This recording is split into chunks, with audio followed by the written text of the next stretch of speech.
You're banned from the culinary world.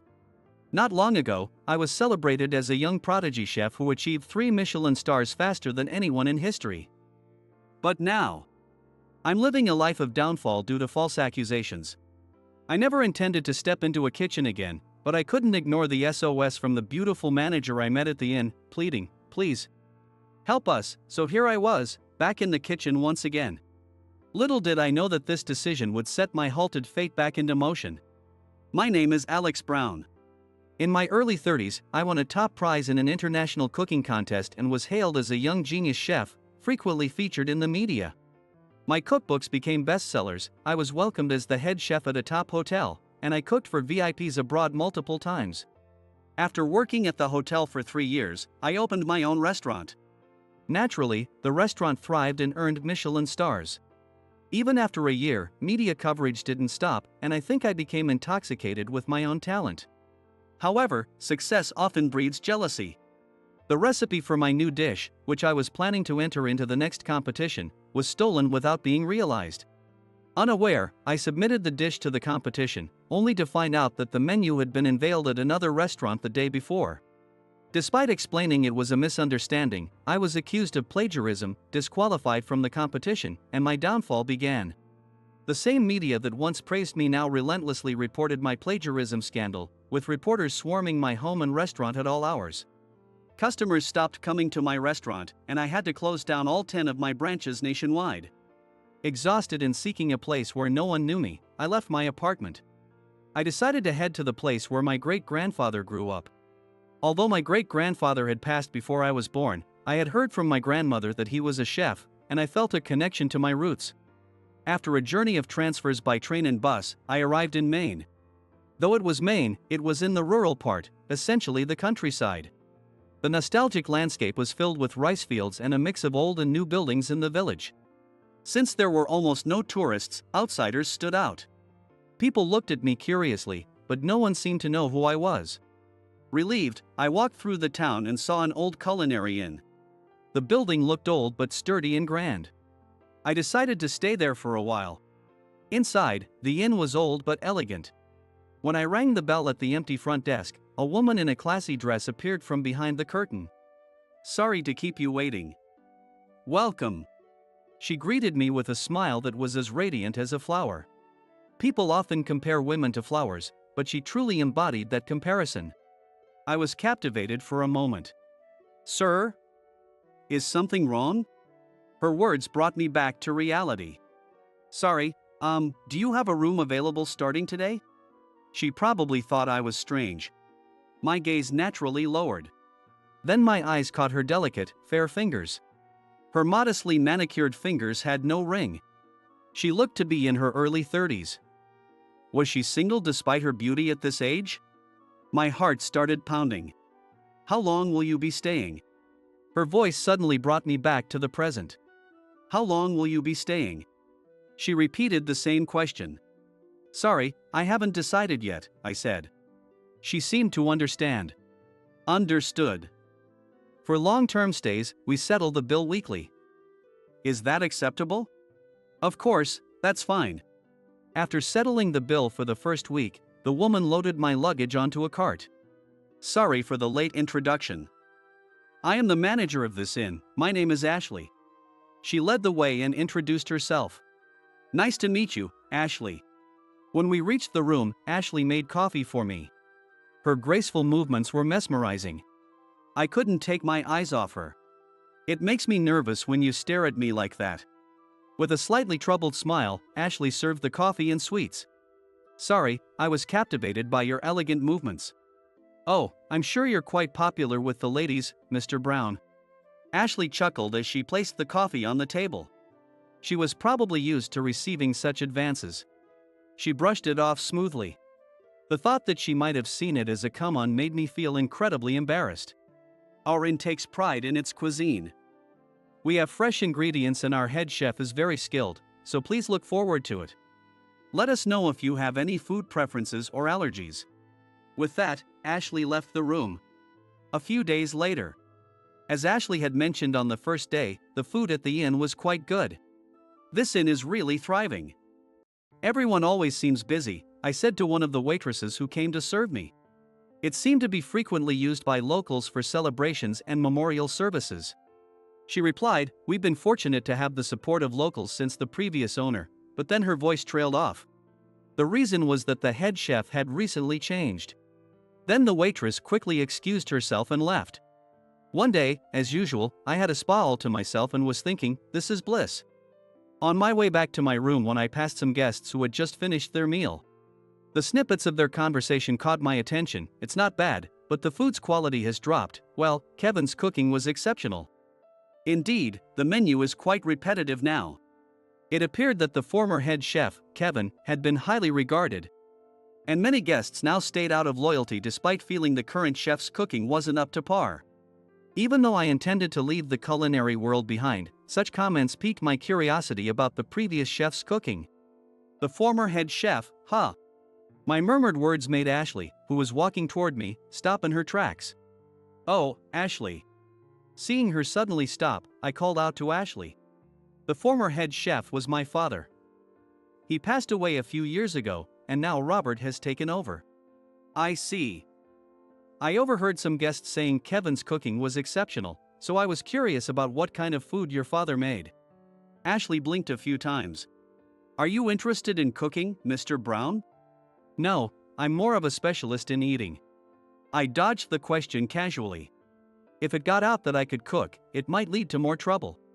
Are you enjoying the food here? It's delicious. But don't you think it's time to stop calling me Mr. Brown? When I suggested this, Ashley looked puzzled. Is there a problem with it? Well, I've been staying here for a week now, and this inn is starting to feel like home to me. Being called Mr. Brown feels a bit too formal. Ashley thought about it for a moment. Then, how about Alex? That sounds good. I agreed, feeling satisfied. Got it, I'll call you that from now on. Ashley replied with a smile and then disappeared into the busy kitchen. I've been in this town for a week, and with nothing much to do, walking has become my daily routine. There are several walking routes, and I've started to become familiar with the residents I meet during my strolls. At first, we only exchanged greetings, but now we have casual conversations. And recently they've even invited me for coffee on their porches or occasionally into their homes for meals. In return, I help out with small chores like weeding their gardens or painting walls. It's a way to pass the time, get to know the locals, and carve out a place for myself here. Days passed quickly this way. One day, as I was returning from my routine walk, I heard voices arguing near the inn staff entrance. One of the voices was Ashley's. The others sounded like a man's. You can't just spring this on us. It's not sudden, I've been telling you for a while. That's a different matter. Anyway, it's up to you to decide. The man said this and left without noticing me. I hesitated to call out to Ashley and decided to walk away. The next morning, I woke up early and got ready for a walk. When I came down to the lobby, I saw Ashley on the phone, looking pale. Is something wrong? I felt hesitant to ask in the middle of her call, but when she finished and our eyes met, I couldn't help but inquire. We have a wedding reception scheduled for this afternoon, but Robert collapsed and can't make it. Ashley looked devastated as she lowered her eyes. Ashley, the ingredients for today have arrived. Please accept them for now. I'm going to see Robert. It seemed the staff were quite panicked. I'm sorry to pry, but did Robert have a sudden illness? He says he collapsed, but in reality, it seems I upset him. Anyway, I need to go convince him. I grabbed Ashley's arm to stop her as she was about to leave. I had a gut feeling that letting her go wasn't the right move. It was just an instinct. Today's reception is hosted by a prominent local family. If we can't serve the food, not only will we have to pay a large cancellation fee, but we might not be able to continue running this in here. It would affect not just me, but all our employees. Ashley tried to pull her arm away. Can you let me handle the cooking for the reception? That's impossible. You're not even a chef. She looked at me in disbelief. I may not be a chef now, but I used to be one. Ashley looked stunned. You were a chef? I left the profession before coming here. I even worked in a hotel kitchen, so I think I can help. She bit her lip hard. Please help us. With that, she led me to the kitchen. I started by checking the ingredients.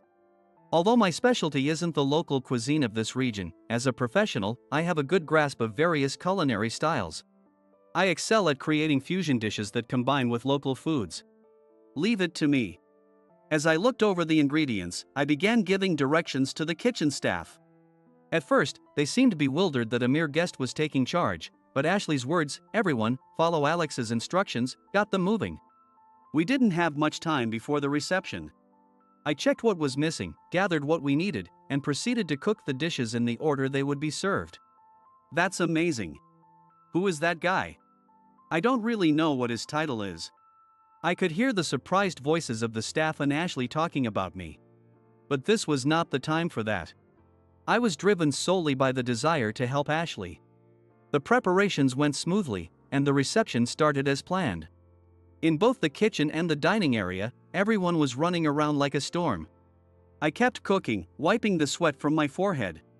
It was a long-lost feeling of being completely absorbed in the cooking. Dessert is ready. With that announcement, the tension in my body finally eased. I didn't know how things were going in the banquet hall, but at least we had made it this far without any complaints. As I let out a sigh and was about to take off my apron, a staff member in charge of serving rushed into the kitchen, saying, "The guests are asking to see today's head chef." I froze. Was there something wrong with the food? I quickly tidied up my appearance and stepped out of the kitchen, where Ashley was waiting for me. "This way." The guests were very pleased and would like to thank the head chef personally. Oh, that's a relief.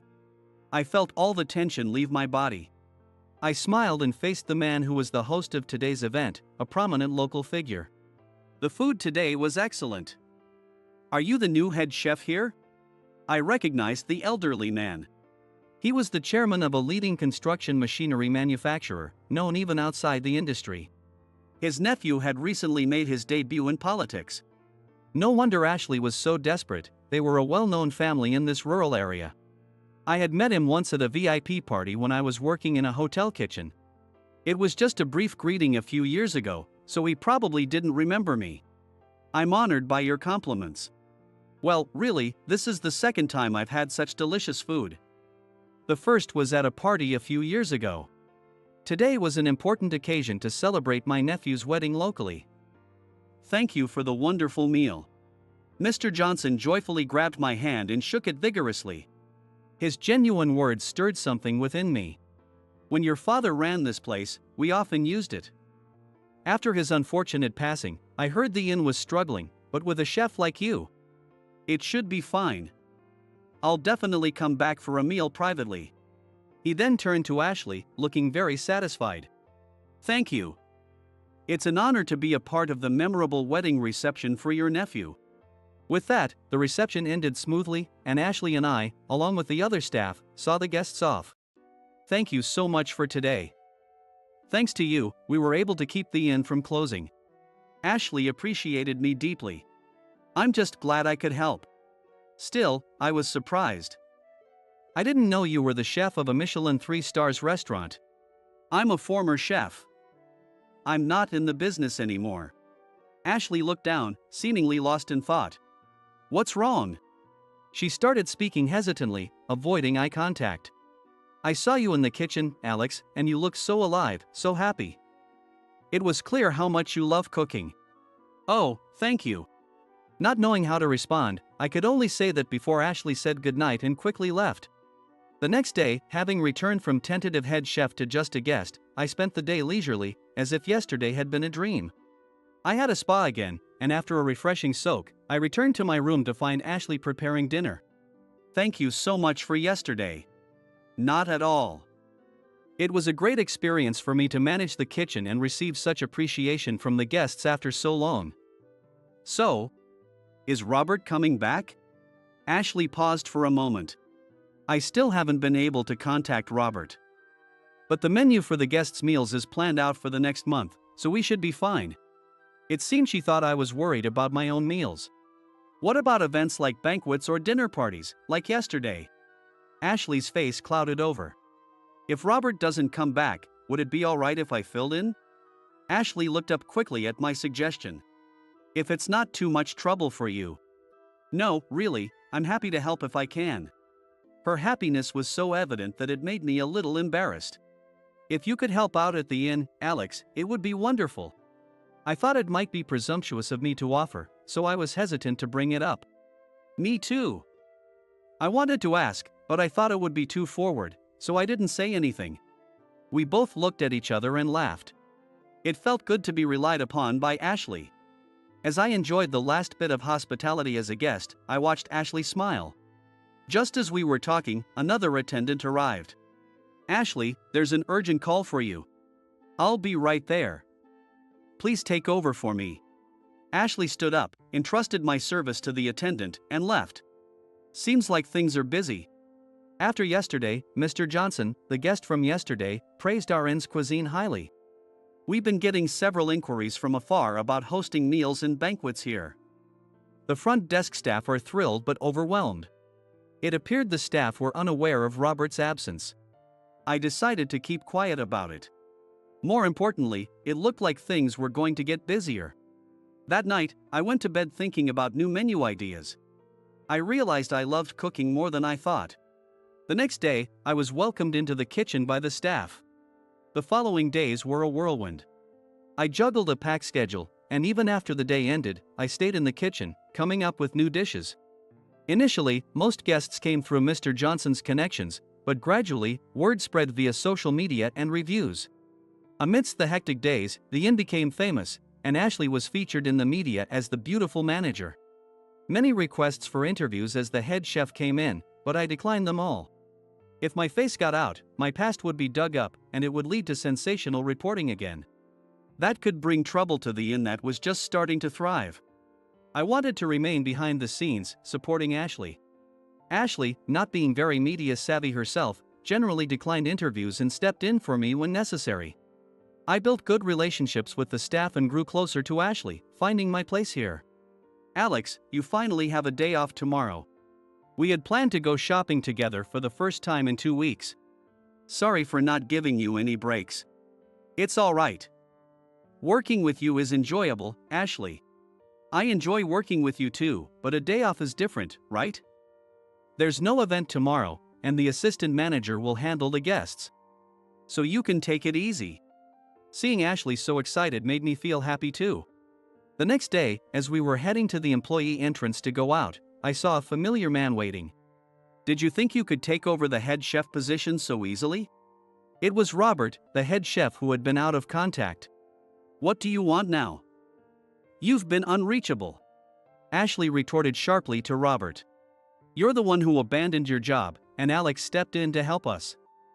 There's no place for you at this inn anymore. You're being deceived by this man. If you keep him here, he'll bring the whole inn down. With that, Robert thrust a tabloid magazine at Ashley, open to a specific page. Where did you get this? It was an article about the plagiarism scandal that had led me to quit being a chef. No matter how much I insisted it was a lie, the media wouldn't stop, and I was branded as a dishonest chef who stole recipes. I didn't want to be in the spotlight anymore. I just wanted to use my skills for the people I cared about and live quietly. Now, my secret was revealed to the one person who I didn't want to know. I don't believe such an article. Alex doesn't need to steal anyone's recipes, Ashley said confidently to Robert. I was stunned by her unwavering trust in me. The truth doesn't matter. The public believes it. Isn't that enough? If you stay with this guy, the inn's reputation will suffer. Fire him and let me come back. When Robert tried to grab Ashley's hand, I instinctively swatted it away. What are you doing? Can't handle the truth, so you resort to violence? Regardless of my situation, a chef who abandons the kitchen isn't much of a chef. Don't you love cooking? Don't you have any pride as a chef? Robert burst into laughter. He clutched his stomach as if he couldn't contain his amusement. Love cooking? Hearing a famous chef say something so naive is hilarious. Get real. He reached for Ashley's hand again, but this time she shook it off and moved behind me. I already rejected your proposal. Leave me alone. She peeked over my shoulder, glaring at Robert with genuine disgust. I was going to handle this quietly, but if that's your attitude, I'll spread this all over the media and social networks.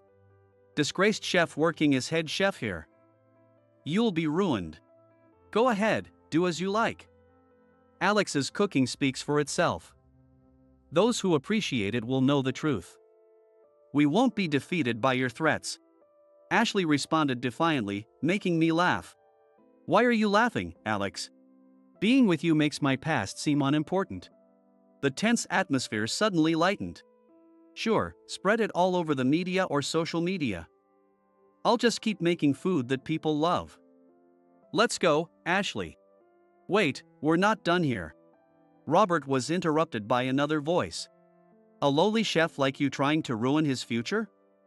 Know your place. The voice was commanding and filled with anger, making us stop in our tracks. It was Mr. Johnson. Mr. Johnson? Why are you here? Your cooking reminded me. The dish that moved me at a party years ago, that was you, wasn't it? You remember that? Mr. Johnson smiled at me, then turned to Robert with a stern expression. I did some investigating. You were an assistant on the rival team in that competition. And you worked in the pastry section of Alex's hotel until just days before. In the hotel kitchen, we worked as a team. Since the pastry section handled desserts, their kitchen was separated. As I was in charge of main dishes, I didn't even know Robert worked there. Were you in the same workplace? I also spoke to your former colleagues. My guess is that you stole the recipe and gave it to the rival team, didn't you? Robert started trembling. I'm a fan of his cooking. I'll keep investigating to clear his name. Robert backed away as Mr. Johnson pressed him, then turned and ran off. Thank you, Mr. Johnson. No need to thank me. Being able to enjoy your cooking locally is a dream come true for me. Ashley and I appreciated Mr. Johnson deeply. After that, Robert was banished from the area. Rumor has it that he was completely expelled from the culinary world. Soon after, thanks to Mr. Johnson, my name was cleared, and the inn became incredibly successful, never short of guests. Furthermore, the inn was awarded 3 Michelin stars. After that, we started getting many international visitors, and the inn's cuisine gained worldwide recognition. On a rare day off, Ashley and I visited her father's grave. We reported the inn's success and our engagement. On the next break, we planned to visit the grave of my great-grandfather, who led me to this place. And decades later, that wedding reception was unforgettable, wasn't it? Even after 30 years, Ashley often talks about our reception. Our wedding was grand, with Mr. Johnson and his wife acting as our witnesses. The reception was held at the inn, and I, the groom, personally cooked for the guests. With you in the kitchen, I had to sit at my table alone. I know, I'm sorry about that. But cooking was the only way I could think of to show my gratitude to the guests. It's so like you, and I love it. It's still a wonderful memory. The inn we've managed for 30 years will soon be taken over by our children. After working tirelessly for so long, we're looking forward to enjoying our retirement and all the things we'll do together.